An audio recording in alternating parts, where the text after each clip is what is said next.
فدخلت لقيت نفس الافكار بنفس الشخصيات من ساعة ما بدأوا، ولكن الحاجات اللي بتتغير البيت العربية، ولكن الفكرة هي نفس الهزار نفس كل حاجة.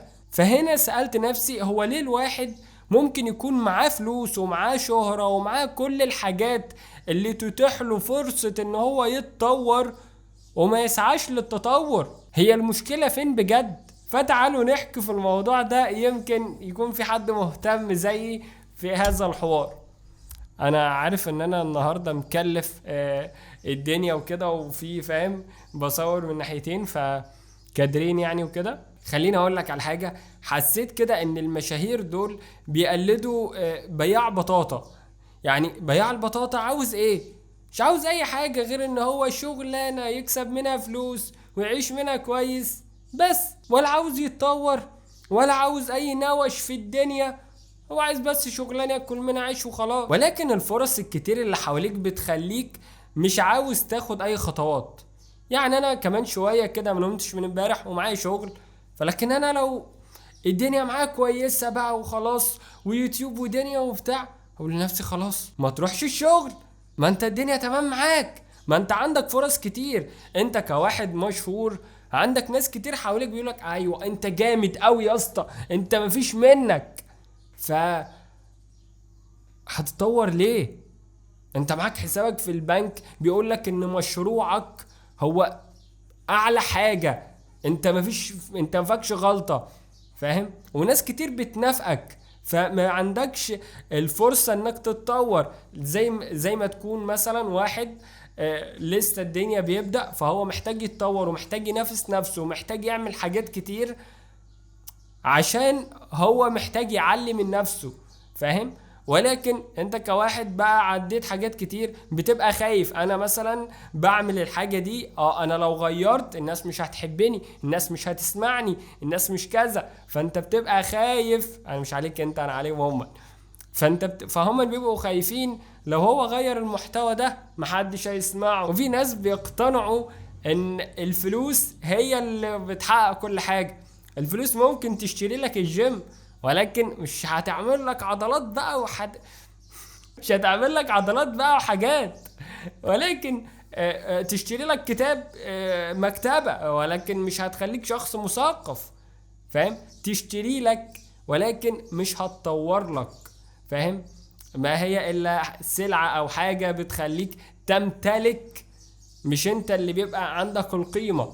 انت قيمتك في الحاجة اللي انت بتملكها، ولو انت يعني لو هي اتسحبت منك فانت لا تملك اي شيء. ان انت بتمسك فلوس، فانت يعني ايه بتعلم نفسك. انا بشوف عيوب فلان وبشوف عيوب فلان وبشوف عيوب كل الناس اللي في المجال بتاعي، مش عليا انا بكلمك انت يعني. ف بتعلم منهم، بتعلم من اخطائهم، بشوف اصل فلان لما عمل كذا فشل، فانا هخلي بالي عشان انا لو جيت في يوم اعمل الحاجة اللي هو بيعملها ما غلطش نفس الغلطة بتاعته.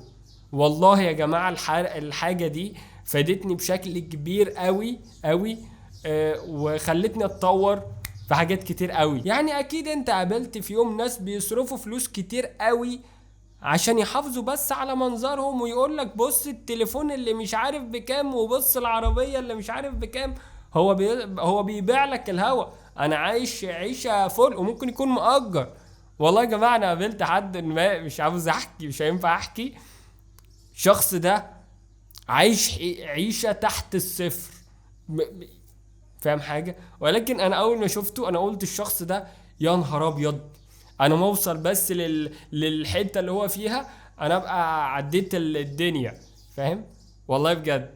ولكن كل ما بتقرب كل ما العملية بتعرف ان الدنيا على حقيقتها. كانت الدنيا بايظة خالص معاه، ربنا يعينه يا رب، فاهم ازاي؟ ولكن في ناس بتبيع لك الهوا، بتقول لك بقى بص المنتج ده جميل واوعى ومش عارف ايه، وهو ولا اي حاجة، هو مجرد بس منظر كده، حاجة ديكور. يعني قبل ما اقفل الفيديو، انا ما اظنش ان يعني بص عشان انا ايه اتأخرت بقى ومعايا شغل وكده.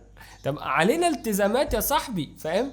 مش قاعدين صيع يعني. فخليني اقول لك على حاجة، يعني هو بيقتنع ان هو صح بدليل ان في ناس كتير حواليا بيطبلوا لي، وبدليل ان انا بعمل مثلا فيديو زي ده جاب لي مش عارف كام الف دولار. فانا ايه اللي يخليني اغير؟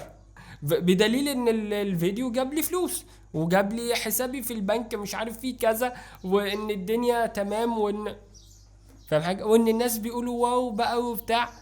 ف اوعى انت كشخص لو ربنا كرمك في يوم، اوعى ما تتطورش. لو واحد مثلا بادئ من الصفر فهو محتاج يتطور عشان يعلى، لكن لو واحد مثلا هو فوق فهو محتاج يتطور عشان يثبت في مكانه، او عشان يحافظ على اللي هو فيه. فبمجرد بقى انت كشخص بقى فوق ما بتتطورش، بمجرد ما يجي شاب صغير بفكرة جديدة، خلاص انت مش موجود يا صاحبي. ف اهو انا مثلا انا كنت بصور بالتليفون ده وقاعد تحت الشباك هنا وكده، فرحت قلت النهارده تعالى نصور بكاميرتين كده عشان خاطر الناس ما تزهقش مني، حتة كده تطور برضو عشان اوريك ان انا ايه بقدرك. فانت حبيبي يا اسطى. اللي عايز اقوله لكم، ربنا يعلم يعني ان الواحد بيسعى ازاي. انا ما بقولكش ان انا احسن من حد، ولكن انا بقولك ان الفيديو ده لو يوما ما انت ربنا كرمك وفتحت مشروع، فتحت مطعم، حبيت تبيع بطاطا فتحاول على قد ما تقدر ان انت تسعى ان انت برضو ايا كان الحاجة اللي انت هتعملها لازم تتطور فيها. ايا كان لازم يبقى عندك هدف، فاهم؟ لازم يبقى عندك ان انت كل يوم تسابق نفسك. تخيل انت كشخص، يعني هو مثلا انا والله يا جماعة والله امبارح قعدت كده بشوف، لقيت ناس من ليهم بتاع 6 سنين بيهزروا نفس الهزار وبيضحكوا نفس الضحك ونفس المحتوى ونفس الفكرة ونفس كل حاجة ما بتزهقش يا صاحبي. ربنا يوفقهم يا رب ويعني يرزق الجميع. انا ماليش دعوة بحد. ممكن اكون في الفيديو ده تعتبر تقول ان انا بهزر، انا رايح الشغل دلوقتي وانا بعمل ده عشان نفسي. يعني انا لما صورت كده من الكادرين عادي والله الفيديو ده ممكن يجيب 0 مشاهدة والله، والقناة اللي بينزل فيها ما فيهاش اي ما فيش غير، يعني ما وصلتش حتى 50 مشترك، فاهم؟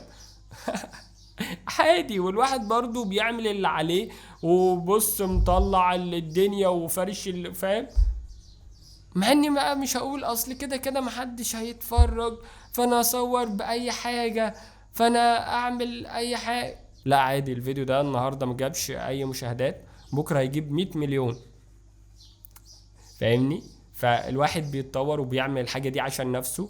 الواحد بيسعى عشان خاطر يعلم نفسه الاستمرارية والانضباط، وان هو يكون شخص كويس. تمام. دايما خليك بتعمل الحاجة دي عشان نفسك مش عشان خاطر حد، لان انت مثلا لو بتروح الجيم عشان خاطر حد فمثير الحد ده يمشي مش هتروح. فانت لازم تعمل الحاجة دي عشان خاطر نفسك وتكون كويس عشان خاطر نفسك. انا مش بعمل ان انا بقى عاقل على حد. كلنا بنتعلم، كلنا شباب لسه بنبدأ حياتنا. ربنا يوفقنا جميعا، اشوفكم على خير. بس السلام عليكم. لازم تقولوا لي رأيكم عشان ما ازعلش. مفيش حد بيسمع، بس حبيبي يا اسطى.